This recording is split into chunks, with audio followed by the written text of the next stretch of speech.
Buenas noches, queridos hermanos y queridos amigos, ya estamos aquí. Vamos a estudiar la Biblia, la palabra de Dios, como habéis visto en el encabezado. Vamos a seguir con personajes de la Biblia. Me vais a permitir, ya sabéis que tenemos varias series en marcha. Tenemos diferentes series, pero estos días tenemos invitados, estamos con muchas actividades, por eso también he retrasado el estudio hoy también una hora. Entonces para mí es más fácil centrarme en una sola serie que en lugar de llevar varios estudios a la vez. Así que me vais a permitir que estos días me centre más en esta serie, personajes de la Biblia, que además como tenemos ahí ya el rey David empezado, pues vamos a continuar hablando de este personaje y de todas las enseñanzas relacionadas con él, con su vida.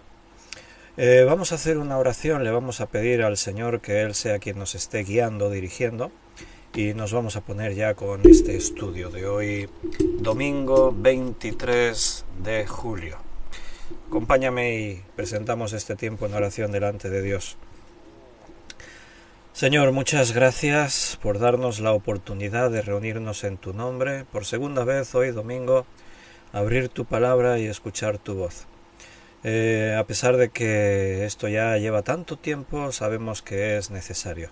No podemos prescindir de recibir cada día lo que tú quieres decirnos, como si fuese ese alimento espiritual necesario diario que todos nosotros tenemos.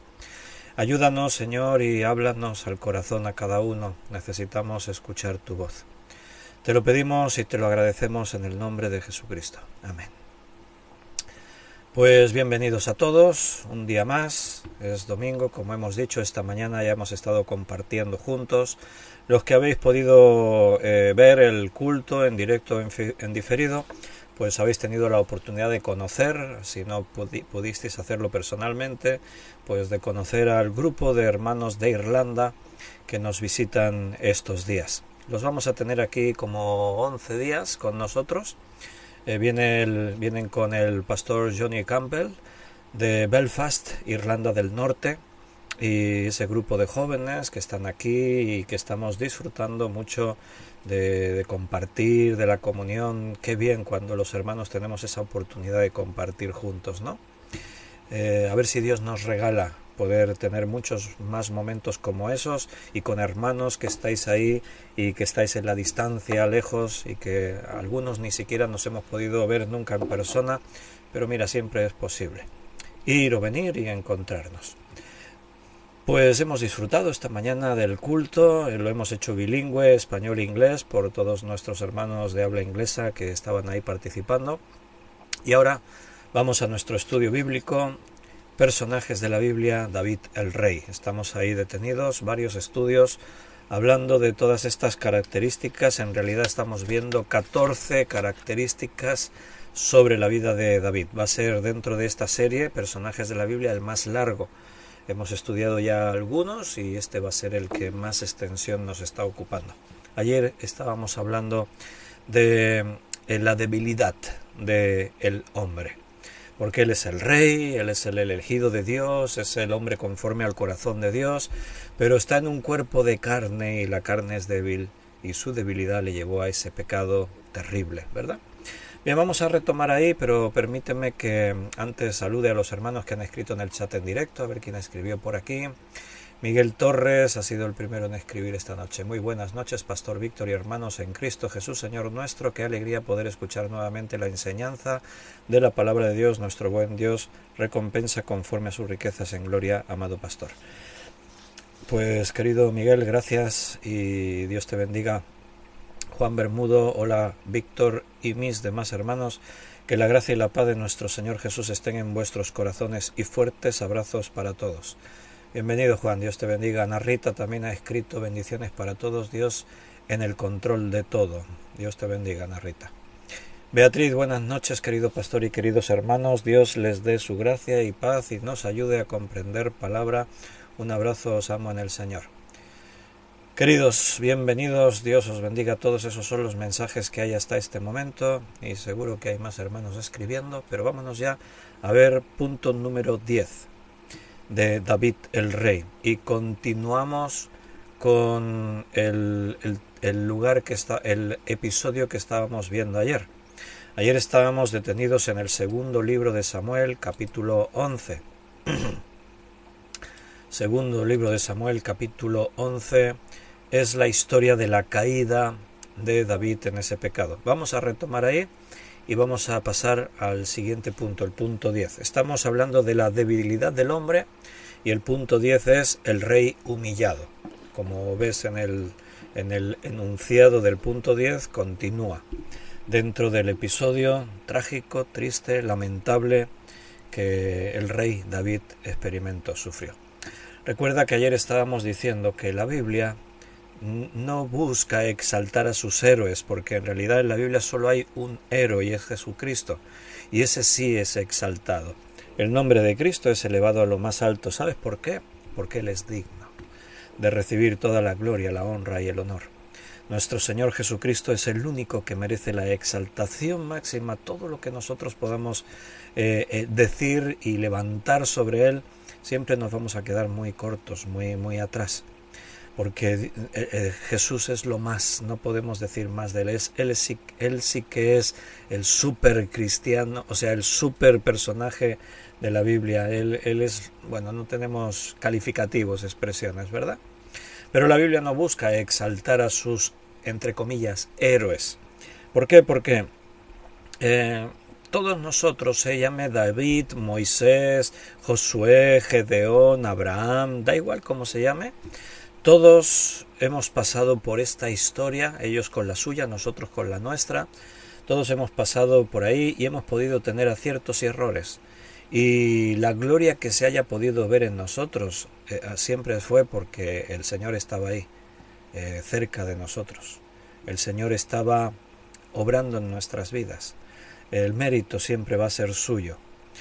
Entonces vamos a retomar ahí. Segundo libro de Samuel, capítulo 11. Estuvimos leyendo en los primeros versículos de este pasaje, cuando en pocos versículos, 5 versículos, son suficientes para hablarnos de la tragedia del rey. Estaba cuando los reyes están en la guerra, David se quedó en el palacio. Se levantó por la tarde de su cama, de su lecho, se paseaba por el terrado y vio a una mujer muy hermosa, dice, que se estaba bañando. David se interesa por ella, manda a preguntar y le informan, es Betsabé, hija de Eliam, mujer de Urías Eteo. Pero David no se contiene y dice, y envía mensajeros, la tomó y vino a él y durmió con ella. Y ella se volvió a su casa. Y versículo 5, se complican las cosas. Y concibió la mujer y envió a hacerlo saber a David diciendo, estoy encinta, estoy embarazada. Y ahí pues resulta que todo lo que David hizo y pensó que fue una aventura de una noche, pues se lo pasó bien, no sé qué, ahí es cuando las cosas dan un giro inesperado y David aprende una lección que todos nosotros deberíamos aprender antes de tener que sufrirla, que es que no hay pecado que quede encubierto. El Señor dice en su palabra que nada quedará oculto, todo saldrá a la luz. No hay pecados pequeños que parece que no van a tener más trascendencia que el momento en el que se comete. Aquí las cosas se pueden complicar como no te imaginabas. Y eso es lo que a David le ocurrió. ¿Y qué pasó ahora a continuación? Bueno, pues David en ese momento tenía que haber reconocido su pecado, haber asumido las consecuencias. Yo sé que tener que asumir según qué consecuencias es muy duro, es muy difícil, claro que sí, pero uno se lo tiene que pensar antes, ¿verdad? En esta vida siempre se intenta tomar el camino fácil. Oye, si me voy a complicar la vida con esto, ¿sabes qué? Tomo el camino fácil. Y no se piensa si eso perjudicará a otras personas. Temas como el aborto, por ejemplo, ¿no? Ay, es que este bebé no lo queremos, no lo buscamos, vino por accidente.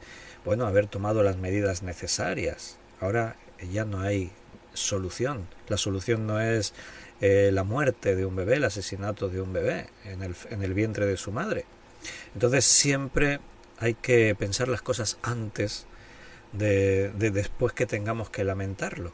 Siempre hay que plantear el peor de los casos en toda situación. Y siempre tenemos que tener el temor delante de Dios de que al final, fíjate lo que voy a decir, no vamos a intentar no caer en este pecado o en aquel o en el otro por el hecho de temer las consecuencias, que tendría que ser algo que nos echase para atrás, pero nos engañamos a nosotros mismos y la dureza de nuestro corazón nos hace mirar hacia otra parte. Pero aquí, como dijimos ayer, para vencer la tentación, primero, no habría que dar lugar a esa tentación. Si la tentación viene, no le invites a entrar, porque si la tentación se hace más grande, podrá contigo, te va a vencer. Entonces, evítalo. Y si no puedes evitarlo, entonces, si la tentación llega y no la puedes evitar, entonces lo único que te va a librar de esa tentación es que estés donde Dios quiere que estés. Es que por el amor a Dios y por el temor reverente a Dios no cometas ese pecado. No por las consecuencias, sino porque te debes a tu Señor. Dios lo ha dado todo por nosotros, dio a su unigénito, su único Hijo. Jesucristo se entregó por ti y por mí para morir por nosotros en la cruz. Él tuvo que pagar un precio muy alto para que tú y yo ahora menospreciemos esa obra cometiendo los pecados que nos parezcan. Piénsalo, no es cualquier ofensa. Lo que Cristo hizo por ti fue un gesto de amor inmenso. Y cuando tú decides pecar así a la ligera, estás manchando con tu testimonio, con tu vida, con tus acciones, esa obra de amor inmenso tan grande que Dios hizo por ti y por mí. Si algo nos tiene que dar la fuerza para soportar y vencer la tentación, debería ser ese temor reverente a Dios y ese reconocimiento de ese amor inmenso. Si José tuvo el poder para salir corriendo y huir del pecado como lo hizo, nosotros también deberíamos. Te aseguro que José no era un superhombre distinto a ti y a mí, pero José tenía temor de Dios, amaba a Dios y tenía respeto por su amo, por Potifar, y no estaba dispuesto a, por ceder a una pasión de la carne, provocar tanto daño y ofender a su buen Dios. Ese Dios que le protegió aun cuando sus hermanos quisieron matarle y que después de que le vendieron como esclavo, ese Dios nunca le abandonó y en Egipto lo colocó en un buen lugar. Bueno, si Dios te dio algo bueno, yo no puedo estropear lo bueno que Dios hizo. Espero que Dios nos dé sabiduría para que podamos vivir delante de Él en consecuencia con lo que somos y no dejar que el diablo tome ventaja sobre nosotros. Amén, hermanos. Entonces, pues bueno, estoy embarazada. ¿Y qué hace David? Seguro que se puso nervioso cuando se sepa que yo hice esto. Yo soy el rey, yo soy el escogido de Dios. Cuando se enteren, bueno, siempre se enteró, Dios ya lo sabía. A veces creemos que Dios no se entera de las cosas, ¿o qué, no? Así que no puede ser, tengo que hacer algo. Tengo que solucionar esto. ¿Y qué hace? Versículo 6. David envió a decir a Joab: envíame a Urías Eteo. Y Joab envió a Urías a David. Cuando Urías vino a él, David le preguntó por la salud de Joab, y por la salud del pueblo, y por el estado de la guerra. Hipócrita. O sea, todos los pecados que David cometió por ese desliz fueron inimaginables. Aquí está fingiendo, está tramando su plan de pecado, cubrir su pecado con los demás, con el propio Urías. Y entonces viene ahí fingiendo hipocresía pura. Oh, sí, te he mandado llamar, Urías, porque bueno, quiero que me informes cómo está la guerra y cómo está mi siervo Joab. ¿Cómo está la salud del pueblo? ¿Cómo está el estado de la guerra? ¡Qué falso! ¿Te das cuenta? Cuando la Biblia dice maldito el hombre que confía en el hombre, nos quiere mostrar cosas como esta. Una cosa es que confiamos los unos en los otros. yo confío en vosotros. A mí me honráis y si sé que confiáis en mí como pastor. Pero cuando la Biblia dice eso es porque nos quiere mostrar esta lección. O sea, en realidad, ninguno, ni David, ni Moisés, ni Abraham, ninguno somos dignos de confianza. Necesitamos confiar los unos en los otros, porque imagínate si al final no confiásemos y todos desconfiásemos y estuviésemos por ahí, ¿no? Y tal, pues bueno, la relación sería imposible y siempre sospechas y siempre historias, ¿no? Por supuesto que también, y ya te digo yo, no puedes confiar en cualquiera. Hay personas en las que, primero, si uno no es creyente, tiene ya puntos en contra para poder confiar. Eso no quiere decir que en todos los creyentes puedas confiar, no, tampoco. Los creyentes también fallan, se equivocan, cometen pecados. Pero bueno, yo sé que tú siempre conoces personas que tú dirías, bueno, yo pondría mi vida en sus manos. Lo más valioso que tengo, no dudaría en que yo sé que esta persona cuidaría. Yo sé que conocemos personas así, ¿verdad que sí? Pero a donde va el texto, maldito el hombre que confía en el hombre, es que está en comparación con Dios. O sea, en el único que podemos confiar 100%, ¿sabes quién es, no? Nuestro Dios. Él nunca te va a fallar. Nuestro buen Dios nunca hará nada indebido. Nunca va a cometer algo que te perjudique. Todo lo que Él hace por ti, para nosotros, es por amor. Es algo que siempre superará incluso nuestras más grandes expectativas. Así que ahí tiene su plan David. ¿Cuál es el plan? Pues después de fingir, te he mandado a llamar para que me informes. Y Urías ya le respondió a todo. Entonces David le dice, está bien, gracias por informarme. Desciende a tu casa, lava tus pies y ya está. Y te quedas ahí. O sea, David no le dijo nada más. David no le dice, él es listo. No quiere que Urías sospeche nada. Él está tramando su plan perfecto. Solo unos pocos allegados, gente de su confianza, saben lo que ha ocurrido. Entonces, desciende a tu casa, lava tus pies. ¿Pero qué hizo Urías? Saliendo Urías de la casa del rey, le fue enviado presente de la mesa real. Ahí Urías llega a su casa y ¿qué? Recibe un regalo de la casa real. ¿Pero qué hizo Urías? Versículo 9. Mas Urías durmió a la puerta de la casa del rey con todos los siervos de su señor y no descendió a su casa. Vaya, esto sí que David no se lo esperaba.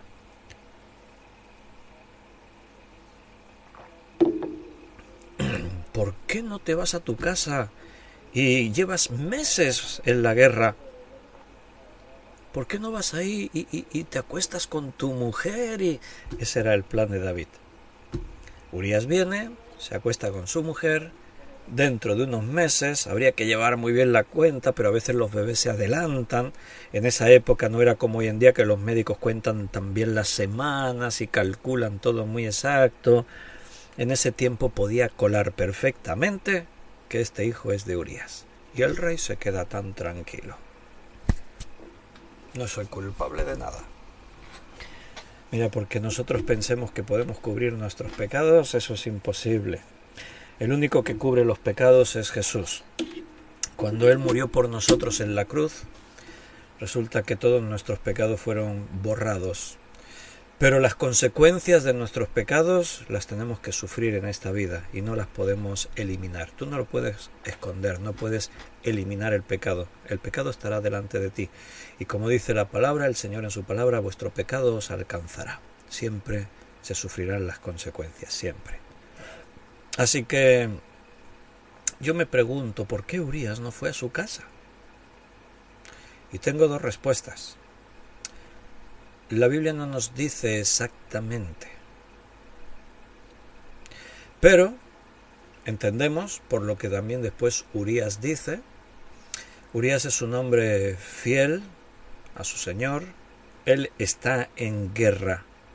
Ha venido, según él le cree, para dar un informe a su rey, y se va a volver otra vez a la guerra. Así que no ha venido de vacaciones, no ha venido para atender sus necesidades y disfrutar de... No, Él es un hombre fiel y es responsable ante el rey y ante Dios. Urías, yo creo que él piensa, mis compañeros están muriendo allí en la guerra y yo no me voy a poner ahora aquí a relajarme y ahí de descanso y a estar bien con mi mujer y no sé qué. No puedo hacer eso. Así que, ¿qué hizo Urías? Mostró esa urgencia de decir, mira, ni voy a ir a mi casa, me quedo aquí a la puerta de la casa del rey porque de seguida que el rey me dé permiso me vuelvo a la batalla. Y David aquella noche durmió tranquilo. Él pensaba que ya estaba todo solucionado. Ingenuo. ¿Cómo somos de ingenuos a veces, verdad? Y David se levanta por la mañana, respira hondo, dice, bueno, ya está. Solucionado, soy el rey, yo puedo arreglar las cosas. Pero resulta que le dicen a David, Urías, versículo 10, no ha descendido a su casa. ¿Cómo? Se queda ahí David sorprendido. ¿No ha ido a su casa? No puede ser. Entonces David llama a Urías, viene ahí. ¿No has venido de camino? ¿Por qué no pues descendiste a tu casa? Y Urías le respondió a David el rey. Y esta es la primera cosa que os estoy comentando. Ahora os comento la segunda.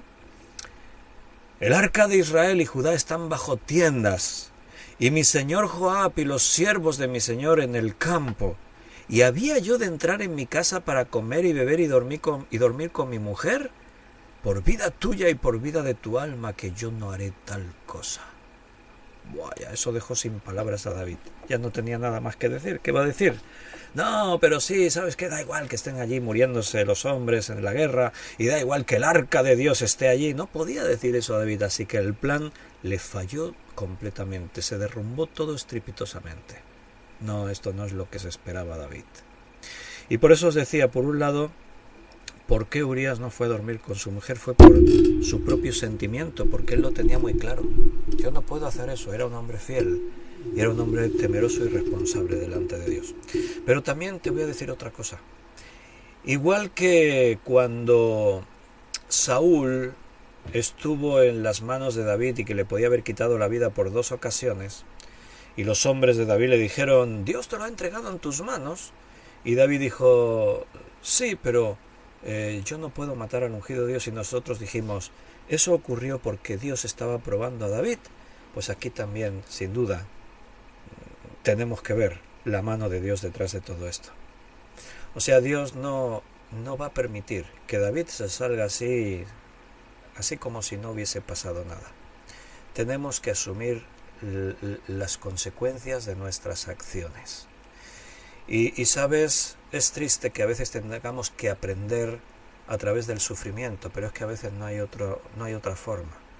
Necesitamos atravesar esos valles de sombra y de muerte, necesitamos atravesar esos desiertos, necesitamos vernos humillados y destruidos como Job para reaccionar y volvernos a Dios y dejar que la obra de Dios siga abundando más y más en nosotros. ¿Por qué seremos tan complicados los hombres que tengamos que llegar a estos extremos? Dios, el Señor podía haber evitado que todo esto trascendiese. Dios es todopoderoso. Dios podía haberle dado un empujoncito a Urías y haber dicho, ¿ves? Y Urías podía haber dicho, bueno, una noche me voy a casa. Pero yo también veo la mano de Dios detrás de todo esto. Si había fortaleza en Urías para decir, no, me quedo aquí en la puerta del rey, Dios le fortaleció sin duda esa decisión. Porque todo esto tenía que salir a la luz. Dios tenía un plan en el pecado y en el error de David. Y Dios va a hacer que David aprenda y crezca. Mira, algunos de los salmos que están escritos en la Biblia y que son hermosos y con los que nos identificamos y que nos bendicen, fueron escritos por culpa de esta situación. Por culpa o por bendición, ¿no? Qué curioso. Cómo a través del dolor también encontramos gran bendición. Porque a los que aman a Dios, todo les ayuda a bien. Tú ya lo sabes, ¿verdad esto? Entonces, ¿qué le dijo David a Urías?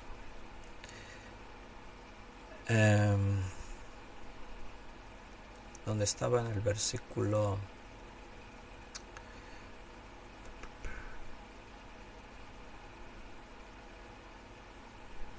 aquí en el 12. Y David dijo a Urías: quédate aquí aún hoy y mañana te despacharé.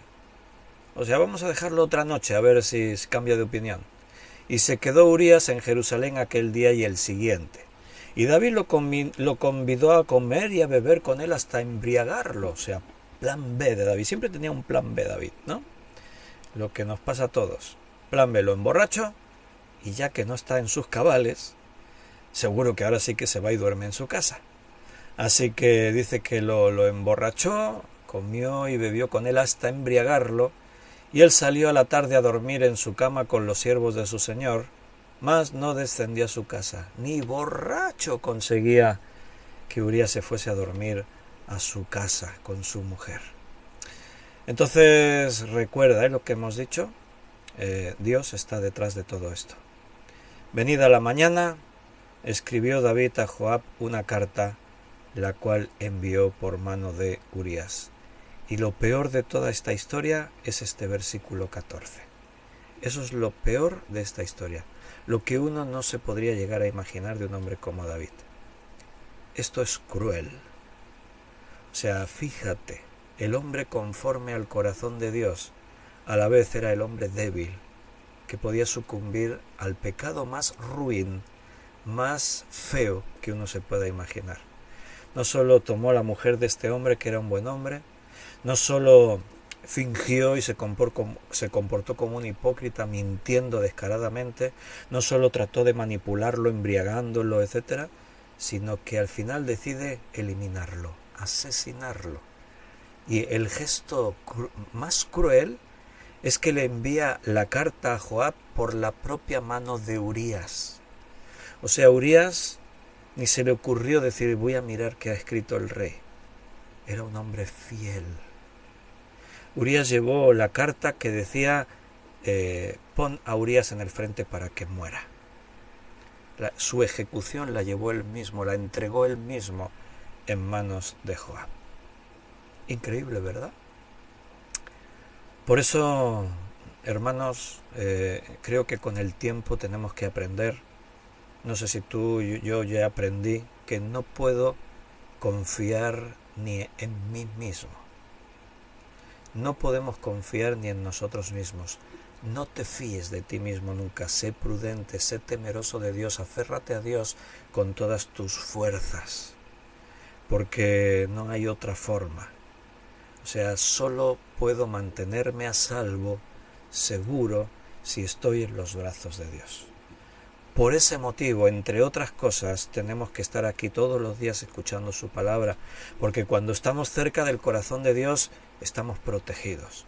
Cuando estamos cada día llenándonos de su palabra, cuando cada día le buscamos en oración, cuando estamos en esa buena armonía y comunión con la Iglesia de Jesucristo, entonces somos fuertes.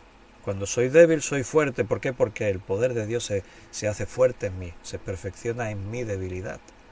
Ese es el secreto del éxito, ese tiene que ser nuestro secreto para evitar caer en cosas parecidas. Versículo 15, ¿qué decía la carta? Poned a Urías al frente, en lo más recio de la batalla, y retiraos de él para que sea herido y muera. Bueno, sin palabras, ¿no?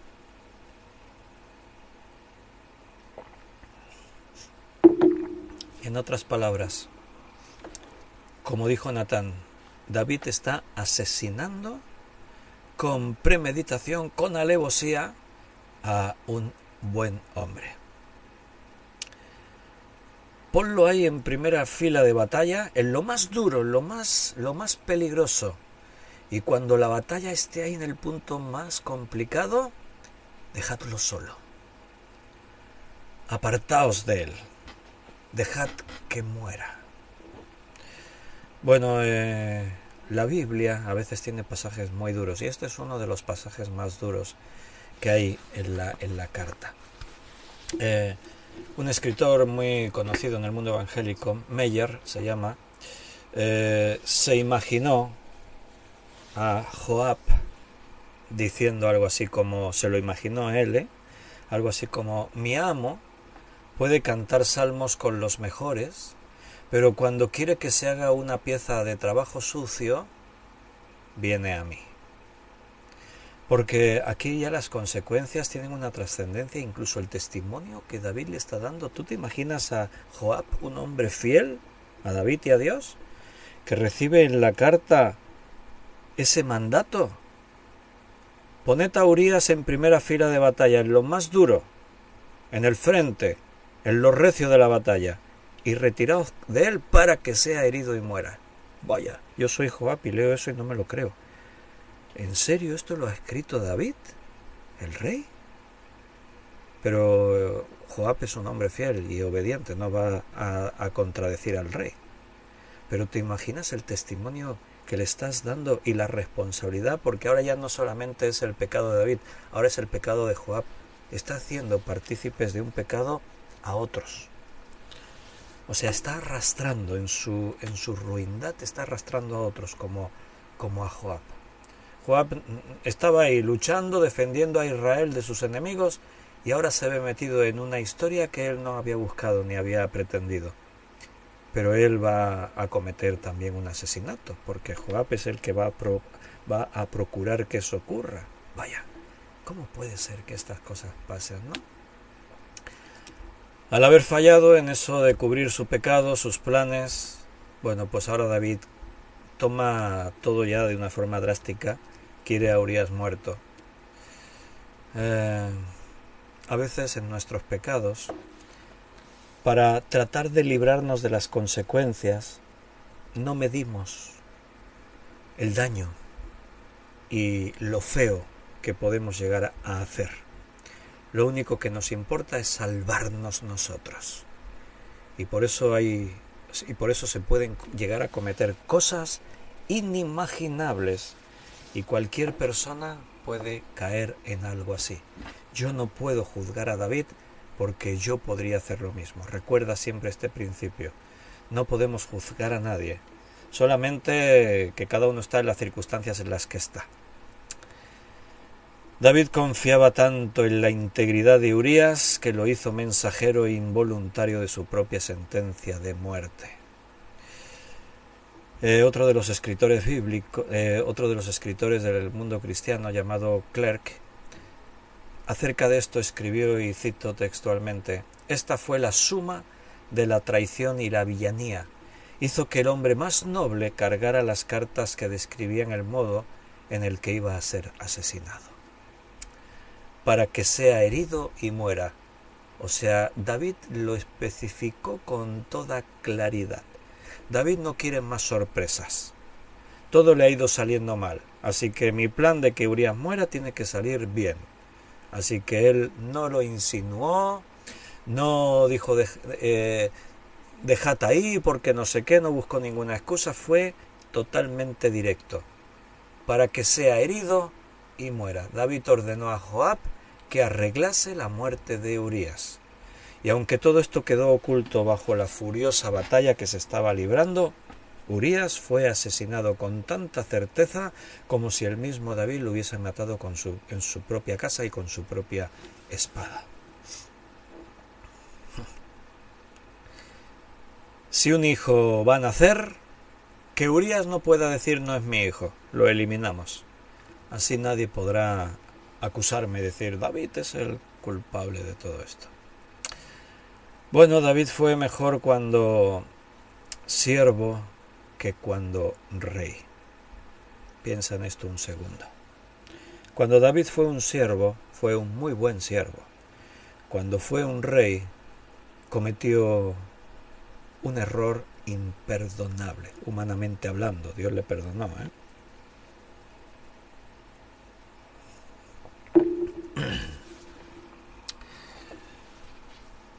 Resulta que cuando era siervo no se atrevió a matar a Saúl. ¿Ves el contraste? David está en tu mano, es tu enemigo, él se lo ha buscado, mátalo. Mira, deja que lo mato yo por ti. No lo matéis. Nadie le va a quitar la vida a Saúl, no voy a permitirlo, por temor a Dios. ¿Y ahora que es rey, qué está haciendo? Bueno, igual Saúl se lo merecía porque hubiese sido, hasta se podría haber excusado como lo hecho en defensa propia. Pero ahora, ¿qué justificación tiene matar a Urías? Ninguna. O sea, ahora todo es totalmente inimaginable, y en su día, como siervo, David se comportó íntegramente, como rey, ha fracasado totalmente. Asesinó a uno de sus más fieles amigos, y un hombre fiel, diligente, un súbdito, un hombre justo. Aunque nos lamentamos por el pecado de David, aún así agradecemos a Dios que esta historia haya quedado registrada en la Biblia. Porque, mira, si en el episodio de la vida de David no hubiese ocurrido esto, seguramente nunca me hubiese podido imaginar poder ser un hombre como David. Pensar que Dios puede hacer cosas en nosotros como las que hizo en David. Pero cuando vemos la debilidad del hombre, cuando vemos que aún un hombre como David puede fallar, puede fracasar, entonces pensamos y decimos, vaya pues, resulta que estos hombres y mujeres de la Biblia no eran tan diferentes a nosotros, así que Dios puede hacer cosas con nosotros. Y además, si ellos fallaron y yo fallo, yo sé que Dios me va a perdonar. Y además, esto me sirve a mí de advertencia. Cuidado, no pienses que cualquier acción puede quedar impune, porque mira lo que le pasó a un rey, a un favorito de Dios. Por muy favorito que seas de Dios, Dios no te va a librar de las consecuencias. Dios no va a hacer la vista gorda. Así que, ¿qué dice ahora a continuación? Versículo 16. Así fue que cuando Joab sitió la ciudad, puso a Urías en el lugar donde sabía que estaban los hombres más valientes. Y saliendo luego los de la ciudad pelearon contra Joab, y cayeron algunos del ejército de los siervos de David, y murió también Urías Eteo. O sea que fíjate en todos los daños colaterales, en todas las consecuencias, porque no solo Urías murió, dice que cayeron algunos del ejército de los siervos de David. O sea, Joab se ve obligado a hacer una incursión, a enfrentar una situación que quizás en el curso normal de la guerra no lo habría hecho, habría actuado de otra forma distinta, pero tenía instrucciones precisas del rey: meteos en lo más duro de la batalla, en lo más fuerte de la batalla, en lo más recio, dice ahí. O sea que se provoca una situación que ya no solo le cuesta la vida a Urías, sino a otros hombres de su ejército que ni tenían que ver en todo lo que estaba ocurriendo. Joab hizo exactamente lo que David le ordenó. Él sabía que estaba mal, seguro que lo sabía, pero simplemente siguió las órdenes y asesinó a Urías por orden de David. Si no se confronta inmediatamente un pecado, puede tomar un curso desdichado. Si pecaste aquí, quédate aquí, confronta ese pecado, porque si no, al final no será un pecado, serán un montón de pecados y acabarás lamentándote de no haber puesto fin nada más cometerlo. Siempre nos arrepentiríamos de eso. Así que, bueno, pues ya que Urías está muerto, Joab envía, versículo 18, la noticia, dice: e hizo saber a David todos los asuntos de la guerra, y mandó al mensajero diciendo: cuando acabes de contar al rey todos los asuntos de la guerra, si el rey comenzare a enojarse y te dijere: ¿por qué os acercasteis demasiado a la ciudad para combatir? ¿No sabíais lo que suelen arrojar desde el muro? ¿Quién hirió a Abimelech, hijo de Jerobaal? ¿No echó una mujer del muro un pedazo de una rueda de molino y murió en Tebes? ¿Por qué os acercasteis tanto al muro? Entonces tú le dirás: también tu siervo Urías Eteo es muerto. Aquí está lo que antes os decía. No solamente murió Urías, murieron otros hombres inocentes. En el transcurso normal de la guerra, Joab no habría cometido esta acción. Para que Urías muriese, tuvieron que morir otros. O sea, las manos de David están manchadas de sangre, y no solo de un hombre, de Urías, sino de otros hombres suyos.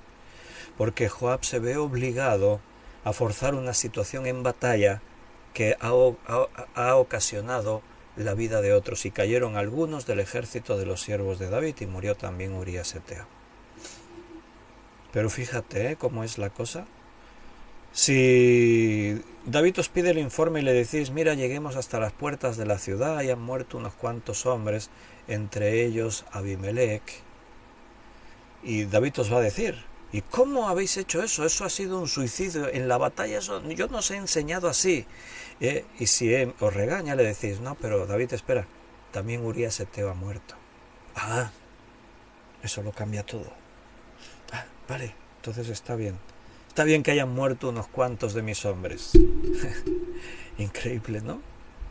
Bueno, esto es uno de los pasajes, como os he estado diciendo todos estos días, de los más difíciles de asimilar y recibir, porque realmente todo esto es muy duro. Fue el mensajero llegando contó a David todo aquello a que Joab le había enviado, y dijo el mensajero a David, prevalecieron contra nosotros los hombres que salieron contra nosotros al campo, bien que nosotros les hicimos retroceder hasta la entrada de la puerta, pero los flecheros, claro, nadie se tiene que arrimar tanto a la puerta, pero los flecheros tiraron contra tus siervos desde el muro, y murieron algunos de los siervos del rey. Y ya igual estaba David poniendo ahí su cara, pero ¿cómo? ¿Pero qué habéis hecho? Pero añaden, y murió también tu siervo Urías eteo. Y David dijo al mensajero, así dirás a Joab, no tengas pesar por esto, porque la espada consume, ora a uno, ora a otro, refuerza tu ataque contra la ciudad hasta que la rindas, y tú aliéndate. Bueno, esto ya sí que es la gota que colma el vaso. ¿Estoy percibiendo satisfacción y alegría en David el rey? Mira, dile a Joab que no tenga pesar por esto. Han muerto hombres, ya lo sé, pero bueno, son cosas de la guerra. En circunstancias normales, David habría regañado, habría castigado, habría tomado medidas contra la falta de profesionalidad, de sabiduría, de saber hacer de un general como Joab en el campo de batalla. Pero cuando le dicen, y murió también tu siervo Urías eteo, David mudó su rostro. Fingió nuevamente, otra vez mentira, hipocresía, falsedad. Decidle a Joab, no tengas pesar por esto, porque la espada consume. No tengas problemas. Mira, yo sé que es duro, Joab, haber perdido unos hombres, quizás por un error tuyo. Pero no te preocupes, son cosas de la guerra. Tú aliéntate. Oyendo la mujer de Urías que su marido Urías había muerto, hizo duelo por su marido. Y pasado el luto, envió David y la trajo a su casa, y fue ella su mujer, y le dio a luz un hijo. Mas esto que David había hecho fue desagradable ante los ojos de Jehová. Y lo he leído así lento esta última parte, porque aquí está lo peor de esta historia. Lo que David había hecho fue desagradable ante los ojos de Jehová. Da igual que seas el favorito de Dios. Dios no tiene favoritos, pero bueno, humanamente hablando. Da igual que seas el hombre al que Dios señaló entre millones. Da igual que tengas un ministerio responsable, asombroso, con unas consecuencias. Aquí en esta obra no hay nadie indispensable. Si tú callas, Dios puede hacer que las piedras hablen. Lo que David hizo no estuvo mal, estuvo terroríficamente mal. Así que esto fue desagradable ante los ojos de Dios. Espero que Dios cuando nos mire, espero que Dios nunca vea algo desagradable en nuestro corazón. Espero que Dios vea tu vida. Mira, todos podemos caer, todos podemos pecar, todos podemos un día despistarnos y cometer un error y tener que lamentar por ello. Pero aquí hay un matiz añadido. En las leyes humanas esto no sería un homicidio, sería un asesinato con alevosía y premeditación y unas cuantas cosas más. O sea, aquí hay un montón de cargos. Bueno, delante de Dios, esto no es que fue algo que él no aprobaba, es que esto fue para él desagradable. Eso es lo que dice ahí. Mas esto que David había hecho fue desagradable ante los ojos de Dios. Nuestra mayor ambición siempre debería ser que cada acción que hagamos, cada día de nuestra vida, cada cosa que yo pueda hacer, sea algo agradable a sus ojos. Que el Señor pueda mirarme y decir, bien, buen siervo y fiel. Aunque no haya llegado a lo que debía, sobre poco has sido fiel, sobre mucho te pondré. Porque no estamos ahí porque nos ganemos el favor de Dios, estamos ahí por misericordia.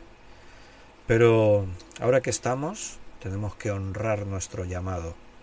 Tenemos que ser responsables de las cosas que hacemos. Todo lo que hacemos en el día a día tiene que honrar el nombre de nuestro Dios.